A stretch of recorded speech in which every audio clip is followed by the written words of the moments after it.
দেখেন এক লোক জঙ্গলে গেছে কাঠুরিয়া কাঠ কাটতে। তো জঙ্গল থেকে ফেরার সময় সে দেখে যে জঙ্গলের এক জায়গায় একটা বাচ্চা বাঘ পড়ে আছে, ছোট বাঘ।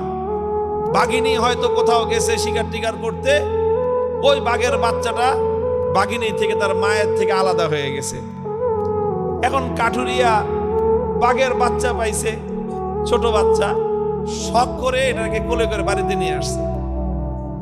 এখন বাঘের বাচ্চা তো বাড়িতে আনছে, কিন্তু বাঘের বাচ্চাকে খাওয়াইবে কি, পালবে কেমনে?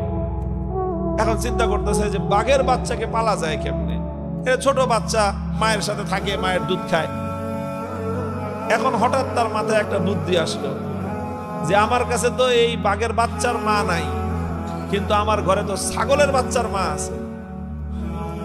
কি আছে? কারণ ছাগল বিয়েছে, ছাগল আছে 2-3টা বাচ্চা। তো চিন্তা করলো দেখি তো এই বাঘের বাচ্চারে নিয়ে ছাগলের দুধ খায় কিনা। তো সে বাঘের বাচ্চাটার মুখ নিয়ে ছাগলের ওলানের মধ্যে লাগাই দিছে।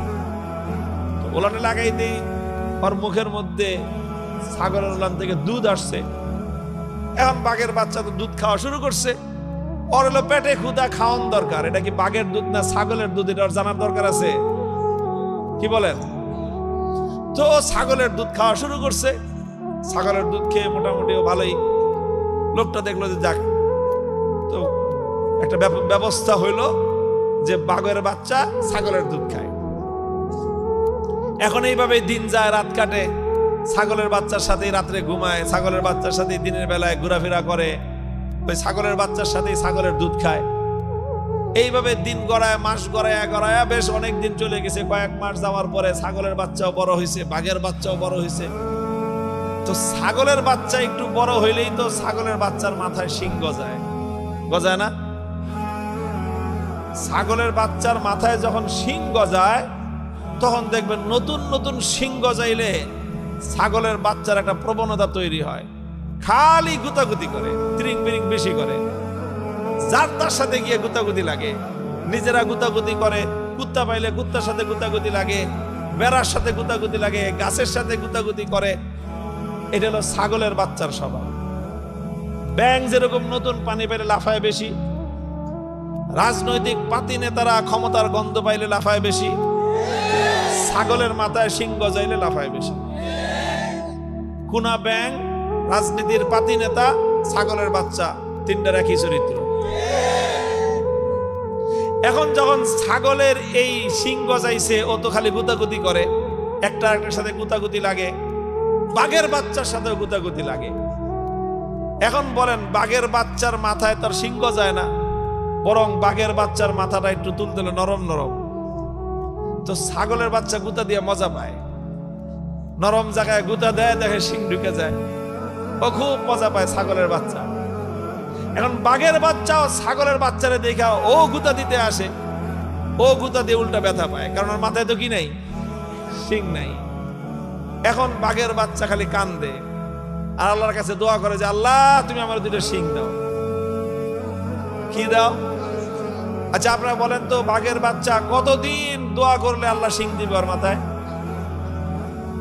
ভাই, বাঘের বাচ্চা যদি কিয়ামত পর্যন্ত দোয়া করে, আর আমাকে বড় বড় হুজুরদেরকে দিয়ে যদি খতম পড়ায়, মিলাদ শরীফ পড়ায়, দোয়া করায় যে হুজুর দোয়া করে দেন আমি বাঘের বাচ্চা, আমার মাথায় তো শিং নাই, আল্লাহ যেন 2টা শিং দেয়, আল্লাহ দিবে শিং?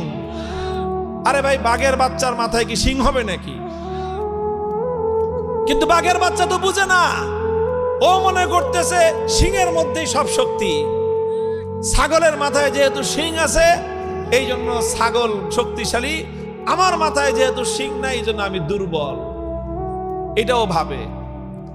এইভাবেই ওর দিন কাটে খুব দুঃখে, যে মাথায় কি নাই, শিং নাই। তোর ছাগলের বাচ্চারা খুব মজায়, ওরে নিয়ে খেলে। ওরে পাইছে একটা বোকা, যেরকম নাদুস নুদুস বড় সড় শরীর, মাথায় নাই শিং, মারে গুতার কান্দেও। একদিন মাঠের মধ্যে এরকম ছাগল চড়তেছে, সব ছাগলের পাল মিলে এই বাঘের বাচ্চাটারে নিয়ে তামাশা করতেছে। একজনে মাথার মধ্যে গুতা মারে, ও কান্দে। পিছন দিক থেকে লেজের মধ্যে, পাছার মধ্যে আরেকজনে গুতা মারে, ও আবার ঘুরে দাঁড়ায়, পিঠের মধ্যে আরেকটা ছাগলে গুতা মারে। এই সব করতেছে, সব ছাগলের বাচ্চারা নাচতেছে, আর বাঘের বাচ্চাটা কাঁদতেছে। দূর থেকে একটা বড় বাঘ এই দৃশ্যটা দেখছে। এই দৃশ্য দেখে তো বাঘ থক হয়ে গেছে। এই যেটা পড়লো কোন কলিকাল, ছাগলে চাটে বাঘের গাল। হ্যাঁ, এমন দিন আসলো যে ছাগলের বাচ্চার গুতা খেয়ে বাঘে কাঁদতেছে। কোন এটা দেখে সহ্য হয় বাঘের? তো বড় বাঘটা সামনে আসছে ঘটনাটা দেখার জন্য। এটা কিরকম কাহিনী? ছাগলের এরকম সাহস যে বাঘের বাচ্চা নিয়ে তামসা করতেছে। তো এই আস্তে আস্তে বড় বাঘটা সামনে আসছে। আইসা একটা গর্জন, বাঘের গর্জন শুনছেন? কোথায় ভাই? চিড়িয়াখানায় যেই বাঘের গর্জন শোনা যায় এটা তো মরা বাঘ। এটা মরা বাঘ না? বলবেন যে মরা খেয়ে তাজাই তো। আরে ভাই, তাজা মানে কিরকম? এটার মধ্যে তো খাঁচার মধ্যে বন্দি করে রাখছে। এটারে খাঁচার মধ্যে বন্দি করে রাখছে, খাওয়ায় কি ওরে? ও জঙ্গলে থাকলে রয়্যাল বেঙ্গল টাইগার খাইতো কি? সকালবেলা একটা হরিণ, দুপুরবেলা একটা মহিষ, রাত্রে বেলায় একটা এরকম ছাগল বা গরু একটা কিছু ধরে খায়। সকালের ব্রেকফাস্ট হয় হরিণ দিয়া, দুপুরের লাঞ্চ আর মহিষ দিয়া, খাসি দিয়া বা গরু দিয়া, আর রাত্রের ডিনার হয় আর একটা ছাগল গরু একটা বড় কিছু দিয়ে। সেই বাঘরে দৈরাই না খাঁচার মধ্যে বসছে। ওর জন্য সরকারের পক্ষ থেকে বরাদ্দ আছে ডেলি মনে করেন 20 কেজি গোশত। তো 20 কেজি গোশত যদি সরকারি বরাদ্দ হয়, আচ্ছা বলেন আপনাদের জন্য যদি সরকার প্রতি মাসে 10 কেজি করে গম বরাদ্দ দেয়, আপনারা কয় কেজি করে পাইবেন বলে আশাবাদ? বলেন, পাইবেন কিছু? আপনাদেরকে যে ফ্যামিলি কার্ড যদি কেউ দেয়, দিবে। আপনাদেরকে মনে করে রেশনের কার্ড দিল, ওই সরকার তো দিবে কার্ড, আপনি পাইবেন কয়শো টাকা? এই দেশে আচ্ছা বলেন তো আপনার বুকে হাত দিয়ে কত পার্সেন্ট মানুষ সরকারি অফিস আদালতে গিয়ে ঘুষ ছাড়া, কোনো টাকা পয়সা দেওয়া ছাড়া মাগনায় সরকারি সার্ভিস পান?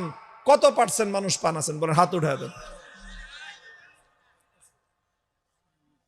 মানুষ না খেয়ে মরে, তারপরে তো মানুষের গম খেয়ে ফেলায়।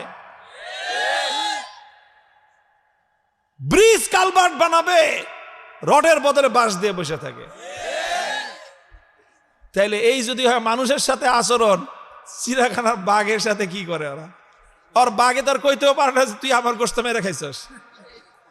ওই 20 কেজি গোশতে 10 কেজি আগেই যায় গিয়ে চিড়িয়াখানার বাইরেই, ভিতরে যা পাঠায় ওখান থেকে স্টাফ মিস্টাফ যা আছে ওরা গরুর মাংস কিছু আপনার বুনা করে খায়, আর ছাল বাকলা কিছু দেয় বাঘেরে খায়, ওই আর কি।